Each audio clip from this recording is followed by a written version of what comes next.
ഞാൻ ഒരു കാര്യം ഞാൻ ഒന്ന് ചേട്ടനെ ഒന്ന് അറ്റൻഡ് ചെയ്തിട്ട് വരാം. പോലെ പണ്ടൊക്കെ സൈക്കിളിലാണ് വന്നുകൊണ്ടിരുന്നത്, ഇപ്പൊ സ്പ്ലെൻഡറിലാ അല്ലേ? അല്ലേ, നമ്മുടെ നാടിന്റെ മാറ്റേ. പണ്ടൊക്കെ കിളി കിളി കിളി കിളി കിളി എന്നടിക്കും അല്ലേ? ഇത് ആ ശബ്ദമായിരുന്നു പണ്ട് മീന്. പണ്ട് നമ്മൾ സൈക്കിളിലായിരുന്നു കൂടുതൽ കച്ചവടം, ഇപ്പൊ ബൈക്കിലായി. കാലത്തിന്റെ മാറ്റം.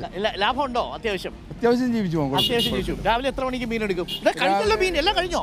രാവിലെ മീൻ കൊണ്ടുവന്ന് ഇറക്കി. മീൻ ഇറക്കിയതേ ഉള്ളൂ അല്ലേ? ഇത് ഫ്രഷ് പിടക്കണം. ഇത് എവിടെ നിന്ന് പിടിക്കുന്നതാ? ഇത് നമ്മുടെ ഇവിടെ നേരെ പടിഞ്ഞാറ്. രാവിലെ എത്ര മണിക്ക് ഇറങ്ങും? രാവിലെ വെളുപ്പിന് ഒരു 4 മണിയാകുമ്പോൾ വീട്ടിൽ നിന്ന് ഇറങ്ങും. എത്ര മണിക്ക് ഇതെല്ലാം നമ്മള് മീൻ കടപ്പുറത്ത് എല്ലായിടത്തും തിരക്കി ഏതാണ് നമുക്ക് ഇഷ്ടപ്പെട്ട മീൻ നമ്മൾ ലേലത്തിൽ പിടിക്കും. ഞങ്ങൾ ലേലം പിടിച്ചെടുക്കുന്നത്. എന്നിട്ട് ഇവിടെ കൊണ്ടുവന്ന് ഫ്രഷ് മീൻ വിൽക്കുക. അത് ഇവർക്ക് കൊടുക്കും. നമ്മുടെ ഇവിടുത്തെ നാട്ടുകാർക്ക് കൊടുക്കും.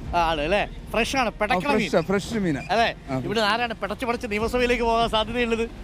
സാധ്യത വെച്ചാൽ നല്ല ചെയ്യുന്ന ആരാ അവര് ജയിക്കട്ടെ, അതാണ് നമ്മുടെ ആഗ്രഹം. ആണല്ലേ? സുധാകരൻ വന്നോട് ചിത്രം മാറിയോ? ഇല്ല, ഒരിക്കലും മാറത്തില്ല. സർക്കാർ തുടരണോ? എന്താ അഭിപ്രായം? സർക്കാർ തുടരണം എന്നുള്ളതാണ്. ഇതെന്നെ എത്ര കിലോ ഉണ്ട്? അത് 20 കിലോ. 20 കിലോ. ഇത് ഏതാ സംഭവം? ഇത് കേരയാണോ? കേര. 20 കിലോ ഉണ്ട്. ആ ചേച്ചിക്ക് എടുത്തോണ്ടിരിക്കാൻ എനിക്ക് പിടിക്കണോ? വെച്ചോ ചേച്ചി താഴെ വീഴും. 20 കിലോ ഉള്ള സൂപ്പർ കേര കേട്ടോ, അടിപൊളി. ചേച്ചിയാണെങ്കിൽ അത് എടുത്ത് പൊക്കുകയും ചെയ്തു. 20 കിലോ 20 കിലോ എടുത്ത് പൊക്കി രാവിലെ. ചേച്ചി എങ്ങനെയുണ്ട് കച്ചവടമൊക്കെ? കുഴപ്പമില്ല, നമുക്ക് അത്യാവശ്യം ജീവിച്ചു പോകാൻ പറ്റുന്നുണ്ട്.